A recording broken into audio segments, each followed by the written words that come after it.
ہرقل ساحروں نے اس کے پاس قریش کے قافلے میں ایک آدمی بلانے کو بھیجا، اور اس وقت یہ لوگ تجارت کے لیے ملک شام گئے ہوئے تھے، اور یہ وہ زمانہ تھا جب رسول اللہ صلی اللہ علیہ وسلم نے قریش اور ابو سفیان سے ایک وقتی عہد کیا ہوا تھا۔ جب ابو سفیان اور دوسرے لوگ ہرقل کے پاس ایلیا پہنچے جہاں ہرقل نے دربار طلب کیا تھا، اس کے بعد روم کے بڑے بڑے لوگ، عالم، وزیر، امیر بیٹھے ہوئے تھے۔ ہرقل نے ان کو اور اپنے ترجمان کو بلوایا، پھر ان سے پوچھا کہ تم میں سے کون شخص رسالت کے دعوے دار کا زیادہ قریبی عزیز ہے؟ ابو سفیان کہتے ہیں کہ میں بول اٹھا کہ میں اس کا سب سے زیادہ قریبی رشتہ دار ہوں۔ یہ سن کر ہرقل نے حکم دیا کہ اس کو ابو سفیان کو میرے قریب لا کر بٹھاؤ اور اس کے ساتھیوں کو اس کی پیٹھ کے پیچھے بٹھا دو۔ پھر اپنے ترجمان سے کہا کہ ان لوگوں سے کہہ دو کہ میں ابو سفیان سے اس شخص کے یعنی محمد صلی اللہ علیہ وسلم کے حالات پوچھتا ہوں۔ اگر یہ اس سے کسی بات میں جھوٹ بول دے تو تم اس کا جھوٹ ظاہر کر دینا۔ ابو سفیان کا قول ہے کہ اللہ کی قسم، اگر مجھے یہ غیرت نہ آتی کہ یہ لوگ مجھ کو جھٹلائیں تو میں آپ صلی اللہ علیہ وسلم کی نسبت ضرور غلط بیانی سے کام لیتا۔ خیر، پہلی بات جو ہرقل نے مجھ سے پوچھی وہ یہ کہ اس شخص کا خاندان تم لوگوں میں کیسا ہے؟ میں نے کہا وہ تو بڑے اونچے نسب والے ہیں۔ کہنے لگا اس سے پہلے بھی کسی نے تم لوگوں میں سے ایسی بات کہی تھی؟ میں نے کہا نہیں۔ کہنے لگا اچھا، اس کے بڑوں میں کوئی بادشاہ ہوا ہے؟ میں نے کہا نہیں۔ پھر اس نے کہا بڑے لوگوں نے اس کی پیروی اختیار کی ہے یا کمزوروں نے؟ میں نے کہا نہیں، کمزوروں نے کی۔ پھر کہنے لگا اس کے تابعدار دن بڑھتے جاتے ہیں یا کوئی ساتھی پھر بھی جاتا ہے؟ میں نے کہا نہیں۔ کہنے لگا کہ کیا اپنے اس دعوی نبوت سے پہلے کبھی کسی موقع پر اس نے جھوٹ بولا ہے؟ میں نے کہا نہیں۔ اور اب ہماری اس سے صلح کی ایک مقرر مدت ٹھہری ہوئی ہے، معلوم نہیں وہ اس میں کیا کرنے والا ہے۔ ابو سفیان کہتے ہیں میں اس بات کے سوا اور کوئی جھوٹ اس بات چیت میں شامل نہ کر سکا۔ ہرقل نے کہا کیا تمہاری اس سے کبھی لڑائی بھی ہوتی ہے؟ ہم نے کہا جی ہاں۔ بولا پھر تمہاری اور اس کی جنگ کا کیا حال ہوتا ہے؟ میں نے کہا لڑائی ٹول کی طرح ہے، کبھی وہ ہم سے میدان جنگ جیت لیتے ہیں اور کبھی ہم ان سے جیت لیتے ہیں۔ ہرقل نے پوچھا وہ تمہیں کس بات کا حکم دیتا ہے؟ میں نے کہا وہ کہتا ہے کہ صرف ایک اللہ ہی کی عبادت کرو، اس کا کسی کو شریک نہ بناؤ، اور اپنے باپ دادا کے شرک کی باتیں چھوڑ دو، اور ہمیں نماز پڑھنے، سچ بولنے، پرہیزگاری اور صلہ رحمی کا حکم دیتا ہے۔ یہ سب سن کر پھر ہرقل نے اپنے ترجمان سے کہا کہ ابو سفیان سے کہہ دے کہ میں نے تم سے اس کا نسب پوچھا تو تم نے کہا کہ وہ ہم میں اونچے نسب کا ہے، اور پیغمبر اپنی قوم میں اونچے نسب کا ہی بھیجا جایا کرتے ہیں۔ میں نے تم سے پوچھا کہ دعوی نبوت کی یہ بات تمہارے اندر اس سے پہلے کسی اور نے بھی کی تھی؟ تو تم نے جواب دیا کہ نہیں۔ تب میں نے اپنے دل میں کہا کہ اگر یہ بات اس سے پہلے کسی نے کہی ہوتی تو میں سمجھتا کہ اس شخص نے بھی اسی بات کی تقلید کی ہے جو پہلے کہی جا چکی ہے۔ میں نے تم سے پوچھا کہ اس کے بڑوں میں کوئی بادشاہ بھی گزرا ہے؟ تم نے کہا نہیں۔ تو میں نے دل میں کہا کہ ان کے بزرگوں میں سے کوئی بادشاہ ہوا ہوگا تو کہہ دوں گا کہ وہ شخص اس بہانے اپنے باپ دادا کی بادشاہت اور ان کا ملک دوبارہ حاصل کرنا چاہتا ہے۔ اور میں نے تم سے پوچھا کہ اس بات کے کہنے یعنی پیغمبری کا دعویٰ کرنے سے پہلے تم نے کبھی اس کو برا بھلا کہنے کا الزام لگایا ہے؟ تم نے کہا کہ نہیں۔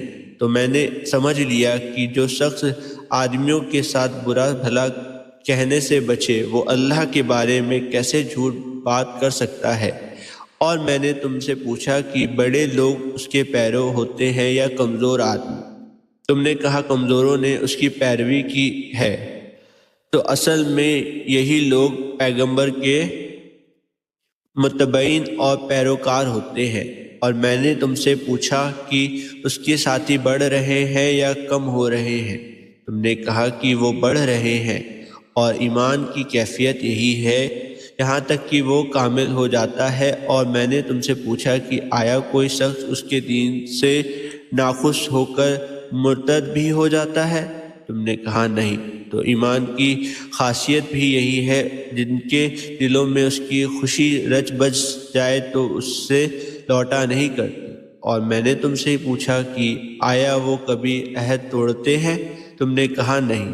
پیغمبر کا یہی حال ہوتا ہے کہ وہ عہد کی خلاف ورزی نہیں کرتے۔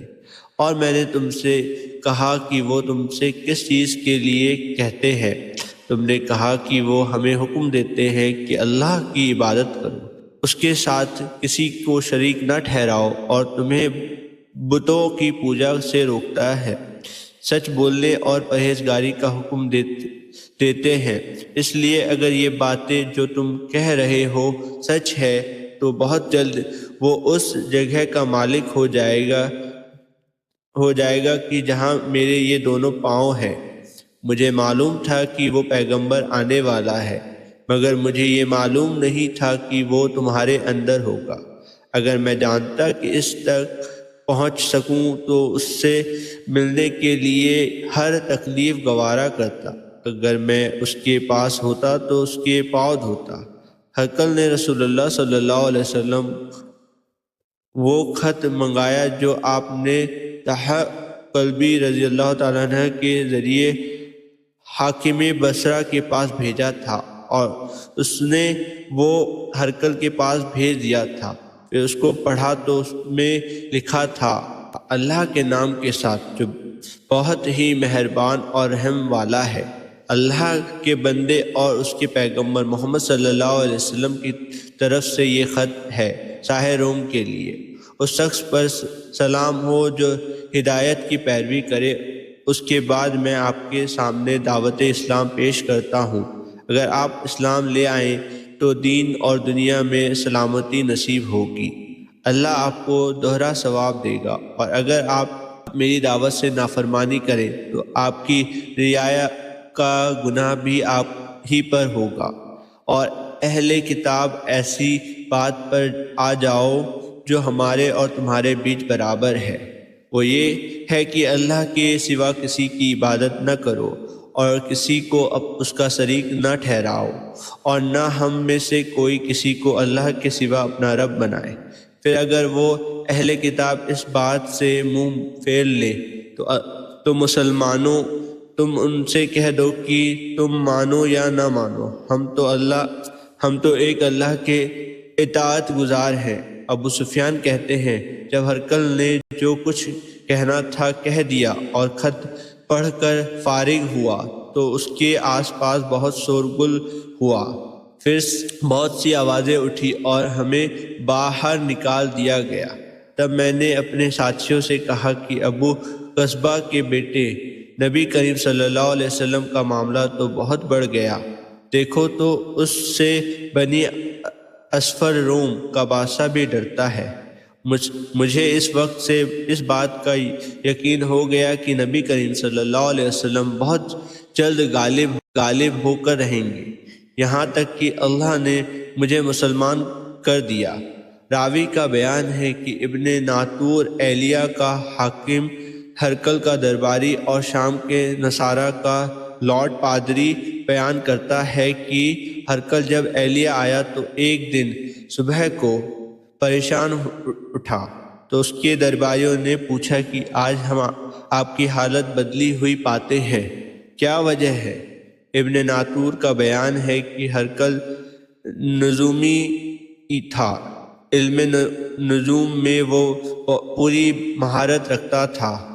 اس نے اپنے ساتھیوں کو بتایا کہ میں نے آج رات ستاروں پر نظر ڈالی تو دیکھا کہ ختنہ کرنے والوں کا بادشاہ ہمارے ملک پر غالب آ گیا ہے۔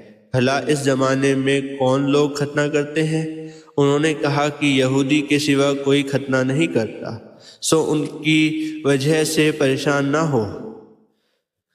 سلطنت کے تمام شہروں میں یہ حکم لکھ بھیجیے کہ جہاں جتنے یہودی ہو سب قتل کر دیے جائے۔ وہ لوگ انہی باتوں میں مشغول تھے کہ ہرقل کے پاس ایک آدمی لایا گیا جسے صاحِ غسان نے بھیجا تھا۔ اس نے رسول اللہ صلی اللہ علیہ وسلم کے حالات بیان کیے۔ جب ہرقل نے سارے حالات سن لیے تو کہا کہ جا کر دیکھو وہ ختنہ کیے ہوئے ہیں یا نہیں۔ انہوں نے اسے دیکھا تو بتلایا کہ وہ ختنہ کیا ہوا ہے۔ ہرقل نے جب اس شخص سے عرب کے بارے میں پوچھا تو اس نے بتلایا کہ وہ ختنہ کرتے ہیں۔ تب ہرقل نے کہا کہ یہ ہی محمد صلی اللہ علیہ وسلم امت کے بادشاہ ہیں جو پیدا ہو چکے ہیں۔ پھر اس نے اپنے ایک دوست کو رومیہ خط لکھا اور وہ بھی علم نجوم میں ہرقل کی طرح ماہر تھا۔ پھر وہاں سے ہرقل حمص چلا گیا۔ ابھی حمص سے نکلا نہیں تھا کہ اس کے دوست کا خط اس کے جواب میں آ گیا۔ اس کی رائے بھی نبی کریم صلی اللہ علیہ وسلم کے ظہور کے بارے میں ہرقل کے موافق تھی کہ محمد صلی اللہ علیہ وسلم واقعی پیغمبر ہیں۔ اس کے بعد ہرقل نے روم کے بڑے آدمیوں کو اپنے حمص کے محل میں طلب کیا۔ اس کے حکم سے محل کے دروازے بند کر لیے گئے۔ پھر وہ اپنے خاص محل سے باہر آیا اور کہا، اے روم والو، کیا ہدایت اور کامیابی میں کچھ حصہ تمہارے لیے بھی ہے؟ اگر تم اپنی سلطنت کی بقا چاہتے ہو اس نبی کی بیعت کر لو اور مسلمان ہو جاؤ۔ یہ سننا تھا کہ پھر وہ لوگ وحشی گدھوں کی طرح دروازوں کی طرف دوڑے مگر انہیں بند پایا۔ آخر جب ہرقل نے اس بات سے ان کی یہ نفرت دیکھی اور ان کے ایمان لانے سے مایوس ہو گیا تو کہنے لگا کہ ان لوگوں کو میرے پاس لاؤ۔ جب وہ دوبارہ آئے تو اس نے کہا، میں نے جو بات کہی تھی اس سے تمہاری دینی پختگی کی آزمائش مقصد تھی، سو وہ میں نے دیکھ لی۔ تب یہ بات سن کر وہ سب کے سب اس کے سامنے سجدے میں گر پڑے اور اس سے خوش ہو گئے۔ آخر میں ہرقل کی آخری حالت یہ ہی رہی۔ ابو عبداللہ کہتے ہیں کہ اس حدیث کو صالح بن کیسان، یونس اور معمر نے بھی زہری سے روایت کیا ہے۔ صحیح بخاری حدیث نمبر 7۔